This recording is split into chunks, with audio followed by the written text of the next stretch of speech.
तर राज्यातलं सरकार जनतेला फसवतंय असा आरोप खासदार संजय राऊत यांनी केलाय। योग्य वेळी कर्जमाफी देऊ असं आश्वासन दिलेल्या फडणवीसांच्या वक्तव्यानंतर राऊतांनी फडणवीसांवर टीका केली आहे। 10,000 शेतकऱ्यांच्या आत्महत्या झाल्यावर की 1 लाख आत्महत्या पूर्ण झाल्यावर फडणवीसांची योग्य वेळ नक्की येणार कधी असा सवाल त्यांनी उपस्थित केलाय। या संदर्भात अतिशय सविस्तर सांगितलेलं आहे।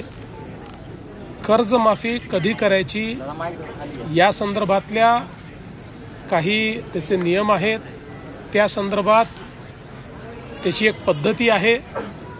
या सरकारने दिलेला एकही शब्द हे सरकार फिरवणार नाही। उचित वेळी योग्य वेळी हा निर्णय देखील राज्य सरकार निश्चितपणे घेईल।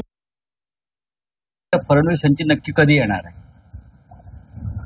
विधानसभा निवडणुकांच्या आधी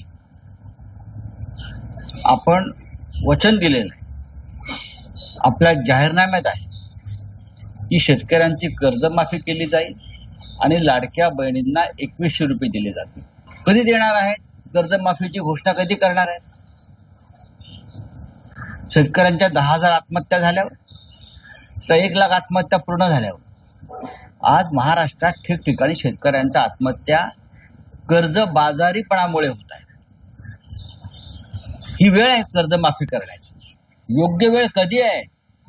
घराघरामधला कर्ता पुरुषाच्या जीवनाचा दिवा विझल्यावर तुम्ही करणार आहात का? तुम्ही निवडणुकीच्या तोंडावर कर्जमाफी करून प्रेताच्या टाळूवरचे लोणी खाणारे लोक आहात।